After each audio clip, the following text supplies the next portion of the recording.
Ruang Kolaborasi Studi Kasus Modul 1.4 Budaya Positif CGP Angkatan 11 Pasaman Barat. Anggota kelompok 3 Bu Desi Novianti, Pak Hiflan Nafis, dan Pak Aulia Hadi. Kasus pertama.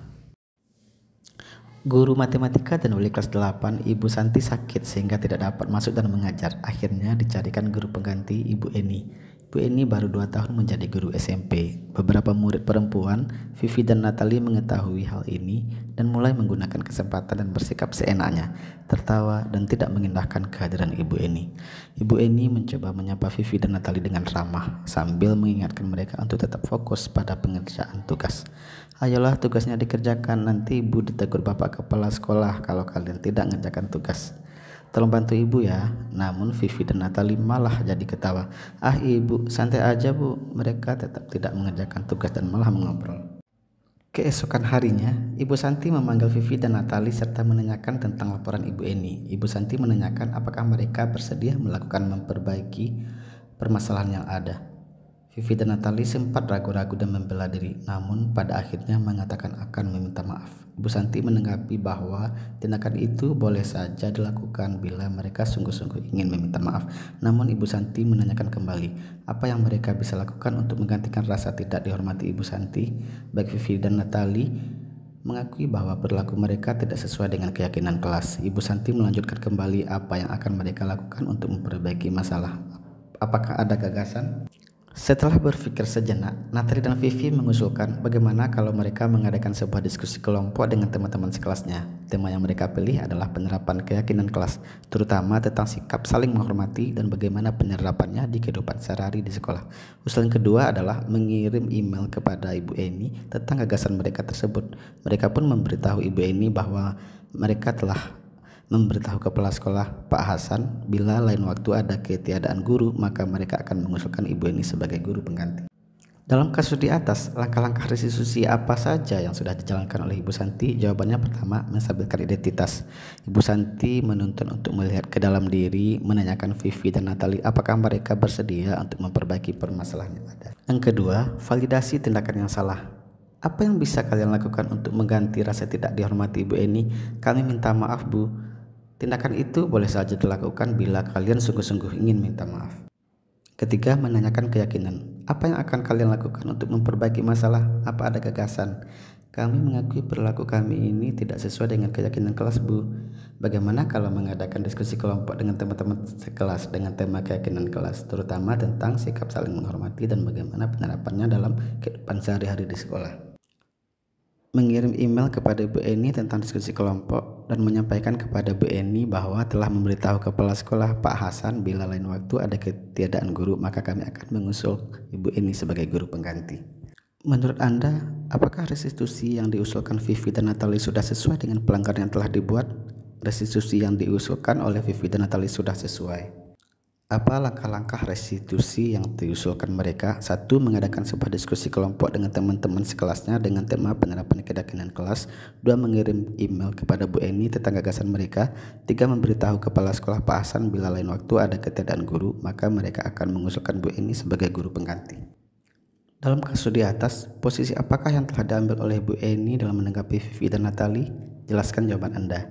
Posisi sebagai teman, karena Ibu Eni mencoba menyapa dengan ramah, dan ini juga tergambar dari perkataan Bu Eni, tolong bantu ibu ya. Jika Anda Pak Hasan, bagaimana Anda menyikapi langkah yang ditempuh oleh Ibu Santi? Saya akan menyetujui, mendukung dan mengapresiasi langkah Ibu Santi dalam menangani kasus tersebut karena telah melakukan disiplin positif dengan menerapkan segitiga restitusi. Kasus kedua, Sabrina hari itu bangun terlambat dan terburu-buru sampai di sekolah. Dia pun akhirnya sampai di gerbang sekolah, tapi baru menyadari kalau tidak menggunakan sepatu hitam seperti tertera di peraturan sekolah. Di depan kelas, Bapak Lukman memperhatikan sepatu Sabrina yang berwarna coklat. Sabrina berusaha menjelaskan bahwa dia terburu-buru dan salah mengenakan sepatu. Pak Lukman menanyakan Sabrina, apa peraturan sekolah tentang seragam warna sepatu? Sabrina menjawab, sudah mengetahui sepatu harus berwarna hitam, namun terburu-buru dan salah mengenakan sepatu. Selain tidak mungkin kembali pulang karena rumahnya jauh sekali. Pak Lukman tetap bersikeras pada peraturan yang berlaku dan mengatakan, ya sudah, kamu sudah melanggar peraturan sekolah, kamu salah, sudah terlambat, salah pula warna sepatunya. Segera buka sepatumu kalau tidak bisa mengenakan warna sepatu sesuai peraturan. Sabrina meminta maaf dan memohon kembali kepada Pak Lukman agar tetap dapat mengenakan sepatunya dan berjanji tidak akan mengulang kesalahannya. Namun Pak Lukman tidak mau tahu. Tidak, kamu telah melanggar peraturan sekolah. Kalau tidak sanggup, ambil sepatu di rumah atau antarkan sepatu ke sekolah. Ya sudah, kamu tidak bersepatu saja seharian di sekolah. Sekarang copot sepatumu dan silakan belajar tanpa sepatu seharian. Sabrina pun dengan berat hati mencopot sepatunya dan memberikannya kepada Pak Lukman. Seharian dia tidak berani berkeliling sekolah karena malu dan lebih banyak berdiam diri di kelas tanpa alas sepatu. Dalam kasus di atas, sikap posisi apakah yang diambil oleh Bapak Lukman? Jelaskan apa indikatornya. Jawabannya posisi pemantau dengan indikator berdasarkan peraturan. Sabrina, apa peraturan sekolah tentang seragam warna sepatu? Kemudian indikatornya adalah konsekuensi. Tidak, kamu telah melanggar peraturan sekolah. Kalau tidak sanggup, ambil sepatu di rumah atau diantarkan sepatu ke sekolah. Ya sudah, kamu tidak bersepatu saja seharian di sekolah. Sekarang copot sepatumu dan silakan belajar tanpa sepatu seharian. Bila Pak Lukman mengambil posisi seorang manajer, apa yang akan dikatakannya? Pertanyaan-pertanyaan seperti apakah yang akan dilakukannya ke Sabrina? Yaitu, Sabrina, kamu tahu sekolah memiliki peraturan bahwa semua siswa harus pakai sepatu hitam? Baiklah, menurut kamu, keyakinan sekolah mana yang perlu kamu tingkatkan? Apakah kamu bersedia memperbaiki masalah pelanggaran ini? Bagaimana kamu akan memperbaiki masalah pelanggaran ini? Kira-kira bila Anda adalah kepala sekolah di sekolah tersebut, nilai kebajikan apa yang ingin dituju oleh peraturan harus berwarna hitam? Jawabannya, disiplin, tanggung jawab, estetika, keindahan dan kerapian, kesetaraan dan kebersamaan. Kira-kira bila Anda adalah kepala sekolah di sekolah tersebut, bagaimana Anda menyikapi langkah-langkah yang diambil Pak Lukman mengenai kasus tersebut? Jawabannya, pertama mencari informasi permasalahan yang terjadi, yang kedua membimbing dan memberikan solusi dalam menyelesaikan masalah dengan menggunakan metode restitusi. Kasus ketiga, Ibu Dani sedang menjelaskan pelajaran bahasa Inggris di papan tulis. Namun beliau memperhatikan bahwa Fajar malah tidur-tiduran dan tampak acuh tak acuh pada pelajarannya. Fajar, coba jawab pertanyaan nomor 3. Maju ke depan dan kerjakan di papan tulis. Fajar pun tampak malas-malasan maju ke depan dan sesampai di depan papan tulis pun Fajar hanya terdiam terpaku sambil memegang buku bahasa Inggrisnya dan memainkan spidol di tangannya. Ayo Fajar, makanya jangan tidur-tiduran. Lain kali perhatikan. Sudah sana, duduk kembali. Kira-kira siapa yang bisa? Fajar pun duduk kembali di bangkunya. Hal seperti ini sudah seringkali terjadi pada Fajar, seperti tidak memperhatikan, acuh tak acuh dan nilainya pun tidak terlalu baik. Pada saat ditegur oleh Ibu Dani, Fajar hanya menjawab, "Tidak tahu Bu." Ibu Dani pun menjawab lirih, "Gimana kamu Fajar? Kamu tidak kasihan sama ibu ya? Ibu sudah capek-capek mengerjakan kamu, tidak kasihan sama ibu." Dan Fajar pun diam membisu. Posisi kontrol apa yang diambil oleh Ibu Dani dalam pendekatannya kepada Fajar, yaitu membuat rasa bersalah. Dengan kondisi suasana kelas hening, Fajar diam membisu terpaku, lalu Bu Guru mempersilahkan Fajar duduk kembali. Membaca sikap Fajar, kira-kira kebutuhan apa yang diperlukan oleh Fajar? Jawabannya adalah kebutuhan kasih sayang dan rasa diterima. Bila mana Ibu Dani mengambil posisi pemantau, apa yang akan dilakukan atau dikatakan olehnya? Jawabannya adalah menanyakan tentang peraturan sekolah yang berlaku dan konsekuensinya, dan juga membuat catatan khusus sebagai bukti atas perilaku yang dilakukan murid. Pertanyaan-pertanyaan seperti apa yang akan dilakukan? Yaitu, kamu tahu kan konsekuensi yang harus diterima jika kamu melanggarnya? Fajar, kenapa nilai ulangan kamu tidak terlalu baik? Apakah kamu tidak belajar di rumah? Fajar, apakah kamu mengetahui keyakinan kelas yang sudah kita sepakati? Kira-kira yang kamu lakukan sekarang sudah melanggar keyakinan kelas kita atau tidak? Apabila Anda adalah kepala sekolah di sekolah Fajar dan mengetahui hal ini, bagaimana tindak lanjut Anda? Yang pertama, mencari tahu latar belakang atau penyebab masalah tersebut. Yang kedua, berkonsultasi dengan Bu Dani untuk menyelesaikan masalah Fajar menggunakan pendekatan kontrol sebagai manajer. Ketiga, menyarankan Bu Dani untuk mengetahui kebutuhan dasar yang mendorong perilaku Fajar seperti itu.